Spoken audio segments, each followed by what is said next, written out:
What's up? Welcome to day 2 of Bitcoin Amsterdam. Mark Goodwin here with Bitcoin Magazine. Very excited for this panel and talk about some Bitcoin journalism. Thanks for all waking up, getting your coffees, getting over here. Good to see some friendly faces in the front row. Good to see the live desk up there, keeping it real. Appreciate everybody up there. Thanks so much for being here. Got a great day. We got some fun. Dylan LeClaire, Adam Back stuff, the Zoomer, the Boomer. We got some BIP 300 talks. It's going to be a great day. Very, very excited for it. But first things first, let's start it off here with a little panel on journalism. I'm going to introduce my friends Susie and Joe. Come on out here, guys. Come on out.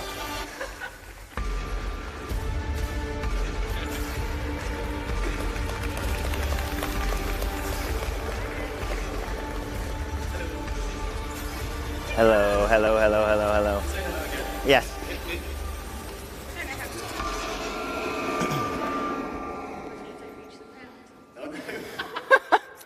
Bitcoin doesn't fix this. No. It might. I mean, they could. You know, we have the technology. We can rebuild him. Well, anyway, thank you so much for joining me and getting up here bright and early. I know it's tough to get up for the journalists these days. So I appreciate it. Thank you so much. Why don't we just do some quick little intros here? So Susie, why don't you tell everybody who you are, who you write for, who you have written for, and what you're doing here today. So my name is Susie, and I have a Bitcoin column called My Two Sats for City AM, and I'm a journalist for Forbes, and I am the co-founder and head of mining and sustainability for Bitcoin Policy UK. Yeah. Woo, yay! My little fan club at the front, I love it. Thanks for coming. We're going to do crowd dives later, so get ready. Joe, introduce us. But also, all kudos to Susie, because that is the reason we've been seeing a lot of Bitcoin-related content, like good Bitcoin-related content on Forbes. They seem to have really developed their, trigger word, crypto content, but a lot of it is Bitcoin. Absolutely, yeah, they're doing great work. Yeah, I'm Joe. Lovely to see everyone this morning. Thank you so much for coming out. I know it's early. I know last night was a lot of fun, but this is going to be the best panel of the day, so really well done to you guys. Yeah. And I'm like a Bitcoin journalist or Bitcoin content creator. I'm a bit wary of the word journalist nowadays, so I'm almost trying to distance myself a little bit from it. And I've tried to... Heretic. Yeah, I know, right? Sorry, man. Let's get some spice already. Yeah. And I used to write for the likes of Oxford Business Group, who sold a lot of their research to Bloomberg, and did a lot of sort of mainstream gigs before being proverbially orange-pilled. And since that moment, I began writing for Cointelegraph mostly, but I do have some content on your platform. And it's true. Yeah, and I've recently been making more sort of Bitcoin documentaries. The idea being that I can share a piece of content with the likes of my mum, and she might watch it and she might understand why Joe went from successful mainstream media journalist to weirdo with long hair writing and making Bitcoin content. And it's slowly slowly working, I think. Yes. Yes, absolutely.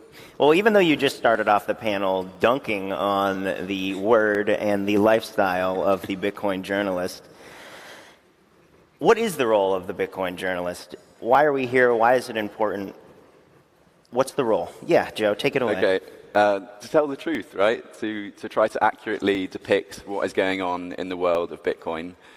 For me personally, I struggle with that because I get so excited about the Bitcoin thing, and I'm so aware that the second and third order consequences of using Bitcoin, of adopting Bitcoin, are so positive. So a lot of the time I have to restrain myself and be like, this is absolutely amazing. But also, we should be wary that that's a custodial wallet and risk of a rug or whatever it may be, particularly for Lightning-based solutions.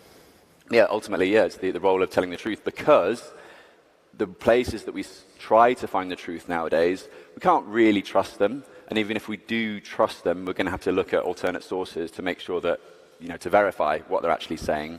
Because we know that for the past, 13, 14 years, the reflections or the investigations into Bitcoin have been so poorly done. Well, just say poorly done. Yeah. Poorly done. Yeah. I would say until this year, I have seen some really good stuff. Like there was a Bloomberg documentary about Bitcoin mining in Iceland, which was genuinely fantastic.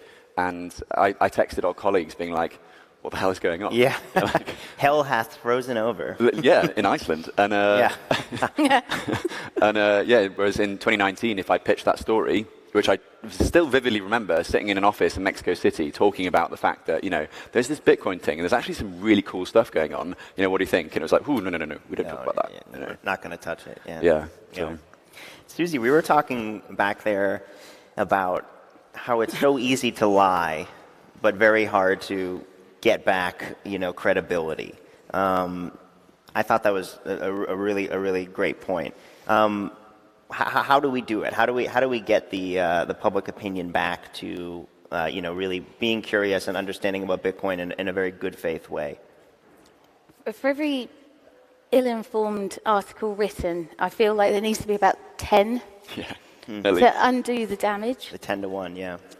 Yeah, and so it's very easy to put misinformation out there. But I've thought about this a lot, and I wonder, do you think that journalists know what they're doing, or do you think it's just that we've spent a crazy amount of time learning about it, and therefore we know it inside out? But journalists that are just writing the odd piece, maybe they don't know the damage that they're doing. I don't want to say that I don't know what I'm doing either. That's the trap you're making me. No, I'm talking about like the journalists that work for the New York Times or the Financial Times. The Financial Times. Memories of the panel this time last year, and have they put the effort in? Do they know? Is it their fault? That's a lot to put on me to say. Is it their fault or not? But I mean, I think, of course, I think if you're putting information out there, I think it is your responsibility as a writer. I was trying to be kind. Yeah, but yeah, I think it is. Yeah. I think all right. So that's what I try and do. I try and put as many good articles out there, backed up, so there can be no discussion about whether or not it's right or wrong, and just to undo all the damage that the mainstream media has been doing. Absolutely. Kind of based on that, and I know you do some policy work as well. How do you balance your bias while also trying to retain this sort of journalistic objectivity? That's such a good question. Because there's a guy that analyzes a lot of my articles, and he puts them into positive, neutral, and negative. And most of mine fall into neutral and positive. I don't really have any negative ones, but maybe I should try. But I don't ever think of anything negative because I'm like you, I get so excited. Yeah. Bitcoin is hope, Bitcoin is freedom, Bitcoin is love, all these amazing things. And then you turn up at your workplace, you're like, no, stop it, behave. This guy that's analyzing like the sentiment of the articles, does he do that with mainstream stuff as well? Why is he doing it for your stuff? He doesn't. He hasn't singled me out. No, he's picked a couple of publications he does it for, and he's got this top 10 list of journalists that are writing Bitcoin content. Oh, awesome. Okay. Yeah, no, it's Kamal, isn't it? No, not Kamal. I've got his name wrong. But I recently, he's doing a sentiment analysis in mainstream media and then Bitcoin in the mainstream media. Yeah. Oh, that's interesting. So maybe put a couple of negative ones out there and... I can't. Yeah, you can't. I can't think of anything bad to say. There were some things. I think it's been done though, hasn't it? I mean, they don't need me to write bad things, do they? That's fair. But still, I do think there is something about Bitcoiners coming out and being, intellectually honest and good faith about, some of the things that is being built here for sure. Would you say, kind of based on that, from like is it important for us to sort of outpace our audience and try to let them catch up, or do you think it's more important to meet them where they are at their knowledge level? Do you consider those things when you're writing? Yes, I have different levels. I think, for example, like recently I wrote one about taking your Bitcoin off exchanges. So I wrote that from a newbie point of view. Basically, it's not your Bitcoin if you don't get it off. No, it was in a nice way. Like, we need exchanges. You need to know the right ones. You need to know how to buy it. It just took you through, and then right at the end, it was like, right, now get it off. So I write that for a beginner. Whereas there are other ones that are definitely more analytical, and then I would write that for someone who it wants a more challenging read. So it depends. It depends on the subject. Yeah, good answer, yeah. Joe, I mean, I think a big part of your work is, going to places and doing a lot of traveling and meeting people that are at, various different levels of Bitcoin knowledge or even extended space interest.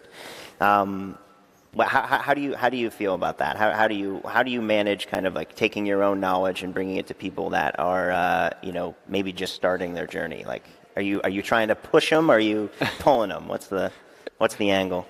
So there's the journalistic hat, Sure. and then there's the Bitcoin evangelist hat, Sure. which more often than not I am unfortunately wearing. But recently I was in Peru investigating the work of Motive, an NGO there, and there the intention was to wear this journalistic hat. Like, I'm just observing what's going on, but you're in the middle of the Andes at 3,600 meters, and you're buying. I'm not wearing anything I bought there, but they're like a scarf or something over Bitcoin Lightning for the equivalent of 100 sols or something, which is weirdly sold to the Peruvian money is actually 1,000 to 1 exchange rate with sats. So it actually became really easy to make it a unit of count in your head. There's a few currencies around the world that do have that sat to currency exchange rate, so it's easier to make it your unit of account. But anyway, while I was there, I was just observing what they were doing, and the idea was to understand, are they actually using Bitcoin? How are they using Bitcoin? And Paco, all credit to him, I'm there as being so how often do you use Bitcoin and this sort of thing? Paco was just let me send you some sats, because I was trying to work out how often they use it, right? And Paco just grabs their phone, sends them some sats, and then just scrolls through their transaction history. And I was that is class. Wow. Yeah, all credit to him. And you could see he reports back to me. He was they sent Bitcoin or received Bitcoin twice today, bought something a couple of times yesterday. It's the equivalent of looking through someone's Apple Pay wallet in London or Amsterdam. And so I was okay, they are actually using Bitcoin as their primary money, and it is this circular economy thing where they are being paid in it, they are earning Bitcoin as well. Being paid in it, sorry. I've just had 2 coffees and I'm really struggling to get my thoughts straight. And then they're spending it at the local stores, and they're also learning these skills, which they're paying for those classes with Bitcoin as well. And so, but seeing this in such a deprived area of the world, which just doesn't have the opportunities that we have, makes me first check my own financial privilege, and makes me reserve a lot of those things. Okay, a lot of them were using Blink, a custodial Lightning wallet. But again, I'm but prior to this moment, they're using cash and all the issues that come with cash. To go from cash to custodial Bitcoin Lightning, that is such a phenomenal advancement. Okay, it's not a Phoenix wallet. Okay, I'm going to get trolled in the live stream for talking about custodial Lightning stuff, but it's still tremendous progress. But to your question, how do I balance those things of, being a journalist with integrity or a Bitcoiner? It's really, really hard. And ultimately, I try to make it so that the content that I put on the likes of Cointelegraph or Bitcoin Magazine, that is journalistic. But my Twitter feed, that's me. That's my own personal stuff. That's my own brand, or whatever you want to call it. So I am going to get a bit excited about it. I don't know if you're trying to segue into whether or not that's virtue signaling. Yeah, well, there was some controversy on the Bitcoin Twitter, which is known for incentivizing controversy. But you were called out for perpetuating the circular economy rather than strictly the speculative market. Is perpetuating the circular economy increasing Bitcoin adoption, or should we only be focusing on speculation, Joe? Speculation is the primary use case, has been for 14 odd years now, and it works, right? Bitcoin as a tool or as a money is only really adopted by nutters like me and these subset communities around the world. We saw it in El Zonte, and El Zonte was a Bitcoin beach circular economy that a couple of years later led to the adoption of Bitcoin as legal tender. So it clearly is a phenomenal tool in the adoption toolkit, and there are lots of other ones. I mean, Sam Wooter's Lightning report from River, which was published a couple of days before this conference, 30% of Lightning's sort of adoption has been driven by the likes of streaming, so podcasting, that sort of thing, gaming, and the third one was tipping, so the likes of Nostr. So it wasn't payments, and he was quite, honest, I guess, about the fact that payments doesn't really drive adoption in a meaningful way. But here we're talking about circular economies, which is earning Bitcoin and spending it, and in some cases saving it. And that was also the amazing thing, is that the HODL narrative is a financially privileged narrative. Most people on the planet, the vast majority, do not save money, or unfortunately cannot save money. So when we're talking about hodling, we're also talking about targeting a smaller portion of the planet. So the rest of the world is going to use Bitcoin as money at some point until they're able to be in a position to save that money. So I don't think it's like a wasted narrative or any less deserving, but hodl is very strong, and it's really easy to meme, I mean, Bitcoin is a means to an end, I think, and I think we lose that sometimes. It's a tool to be used for financial transactions. It's okay to do that, for sure. Thanks, mate. But just the first question that I get asked is, when I talk about Bitcoin, is where can I spend it? And so if there's nowhere to spend it, it makes it very difficult to say that it is money. So this merchant adoption and bridge to Bitcoin in the front row, Chris, he's always going out and trying to get merchants on board, and I think it's a very important job, because when people come to you and say, okay, so it's a unit account, it's a store of value, but how can it be used as money? I can't spend it anywhere. And that's why we go out of our way, isn't it, to buy cake? Yeah, I think when you see, Bitcoin, preferred here, accepted here, it makes it real. It's been fun to watch the last few years, really seeing it start to... And everybody does it in their own way. Everybody's got a unique way of bringing Bitcoin to people in lots and lots of different ways. And I don't think you can discredit anybody's effort, because they're all unique and they're all just as important. Permissionless, right? Yeah. It's a decentralized system, and we're all operating in a decentralized way, in our own way. And as Jeff Booth said, we're all nodes in the system. So we should all keep doing our own thing and not criticize others for their efforts. Well, that said... Thanks, Susie. Needed that. What things do you see in the Bitcoin media space that worry you, or that concern you, or that, are not your favorite practices, that you wish were not as commonplace as they are, if any? They're just not putting in the work. When you read, so for example, I read an article recently that I was mentioning to you earlier, and they were talking about the emissions from Bitcoin mining. Sure. Right there in the top sentence, it's like, there aren't any emissions from Bitcoin mining. Why? And then, so straight away you think, well, you haven't done your homework, and I don't think you should be writing this down.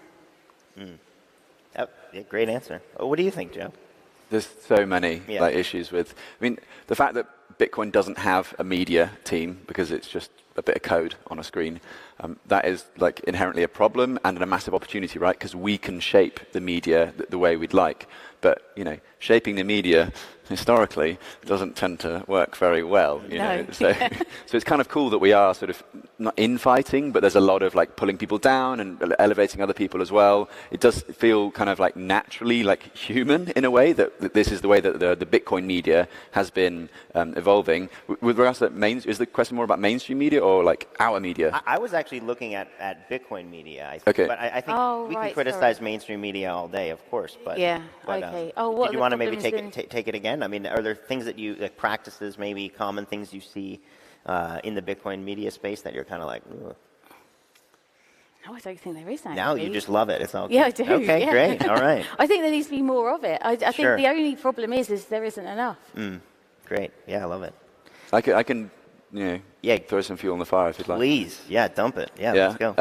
No, I think that we are too quick to judge. We're too quick to celebrate things, because, a lot of our media is inherent to Twitter and Nostr, right? And then we have the media companies around that, which will then, turn a lot of those stories into articles. And it is really cool that we can be at the source of a piece of information immediately.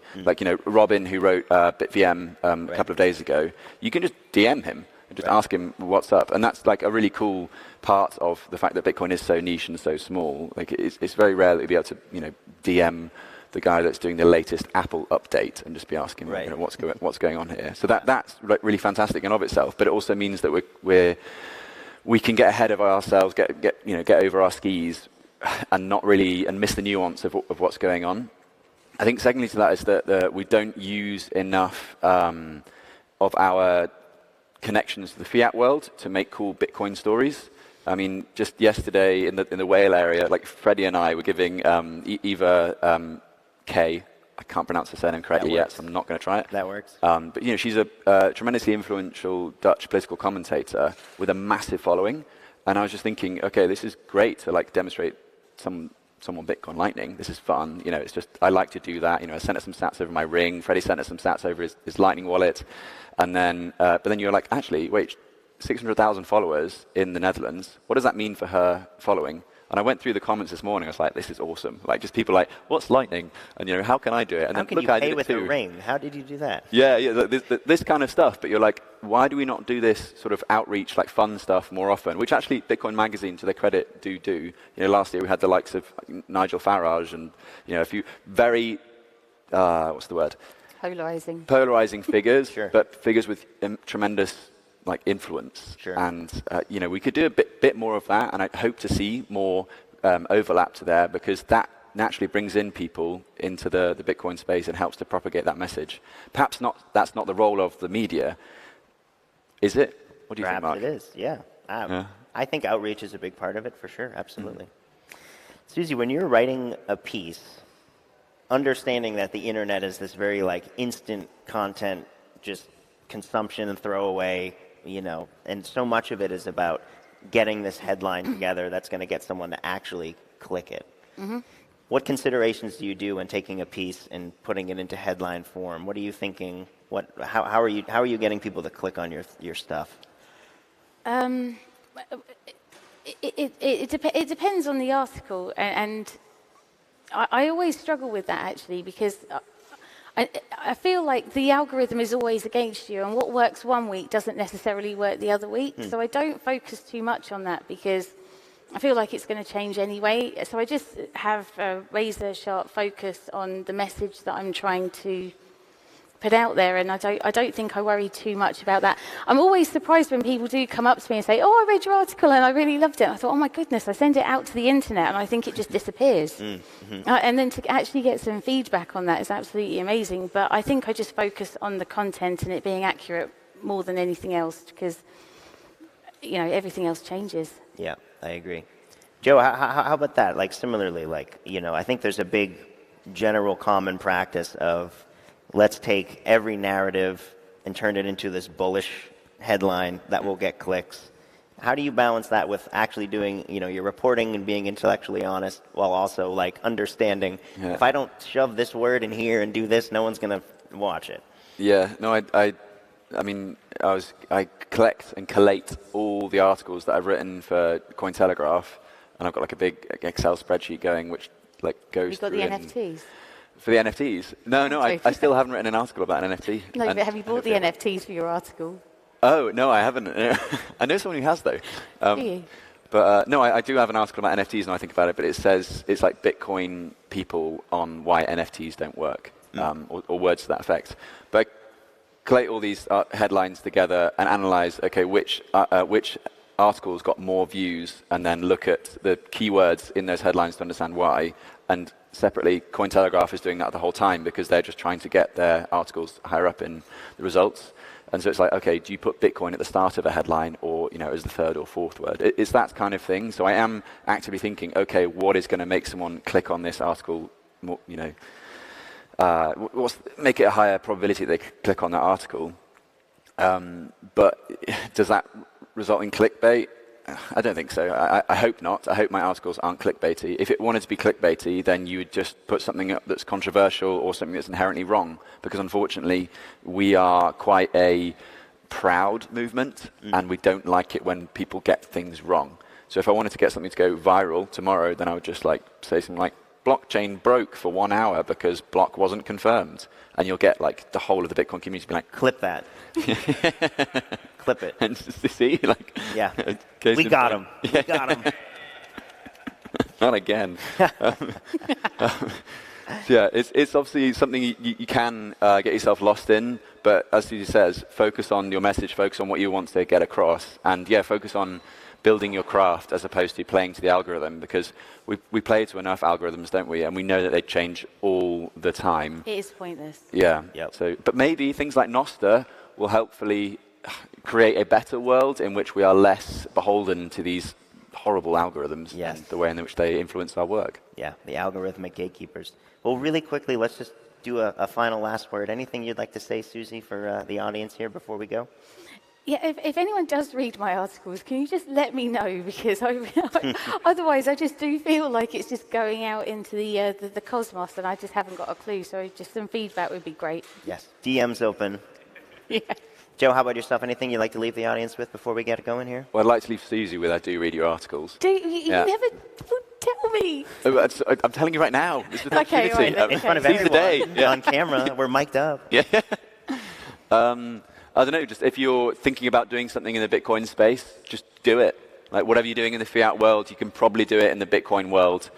I don't know, unless you're like a Bitcoin doctor or something. But even then, you can just accept Bitcoin for, I guess, if you do some of the private practice work or try to orange pill your patients. There's always something you can do in the Bitcoin space. And although it feels like we're in the horriblest, worst part of the bear/crab market right now, and you can really feel that, there is hopefully light at the end of the tunnel. Absolutely. And it's just around the corner. We'll go look for that light, everybody. Thanks so much for joining us. Thank you, Joe. Thank you, Susie. Have a great day, everyone.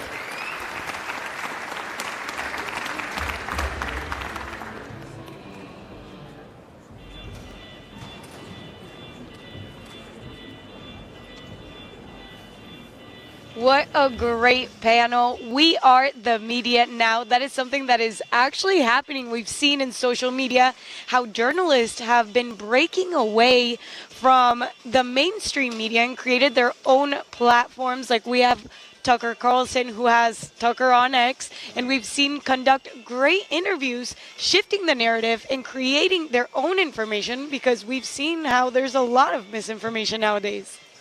What do you guys think about that?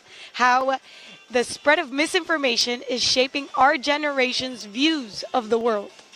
You want to take that? Yeah, I mean, I'll jump onto that. You know, this misinformation thing is everywhere we look right now. Unfortunately, if you really want to look at this factually, in my opinion, all the misinformation seems to be coming from the government. They continually tell us things that we continually find to be disproven. Now, it is a problem. It is a problem. I'm not going to pretend it's not a problem. We see with the situation going on with Israel and Palestine right now, there's all kinds of information coming out, and a lot of it seems to be false, and it's being debunked. Right. And so there is a lot of misinformation. And so how do we combat this? Well, in my opinion, this isn't having an arbiter of truth that comes in and is the sole bearer of truth. It's allowing us as people to be smart enough to learn to think objectionally. I believe that the truth is found through open, honest dialogue. And so it is a problem, but I side on I'm on the side of having more open, honest dialogue to kind of get Well, we through talked that. earlier in the first session about WikiLeaks, right, and the freedom of the press, and I think the press does play an important role for exactly what you cited, right, with social media today, and especially the conflict that's going on in the Middle East. You know, if there's misinformation in the mainstream, there's also misinformation on social media, right? So it isn't that social media has magically solved all the problems with journalism. It's really just distributed the ability for everyone to be a journalist. I think someone who talks about this in the Bitcoin space really eloquently is Peter McCormack. He talks about audience capture, and I think you're seeing a lot, right? Social media, the incentives really do. It incentivizes you to form a relationship with your audience where you're providing them a certain type of information. So I think the best defense, as you said, is really just to get your information from as many sources as possible. Yeah, and what I would say, too, is kind of to the first question, is about really the ability to kind of break down these barriers of the gatekeepers that kind of hold back that information. So unfortunately, if you're watching legacy media, I don't call it mainstream anymore, I call it legacy media, but like their main sponsors are Pfizer. So like, how do you think of, that content is going to come out? And so we've been able to get past those gatekeepers. We've seen the Tucker Carlson kind of blow past that. We saw CNN, their best performing show at primetime, is getting 300,000 to 500,000 views. Fox hosted the primetime debate, and they had 13 million views. Tucker Carlson had Donald Trump on, got 150 million views. And so that ability to kind of go direct to the people just changes things. Thank you, Miami, for the last 3 years in this amazing city. The whole world shut down, but Miami welcomed us with open arms. We want to show Bitcoin to the whole world. We are taking the conference on the road to set the stage for Bitcoin in a new city.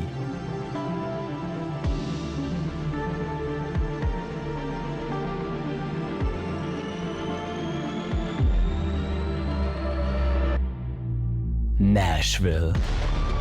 Bitcoin 2024 is coming to Nashville in Tennessee, a city that is known as a music and freedom city. Bitcoin 2024 in Nashville from July 25th to 27th.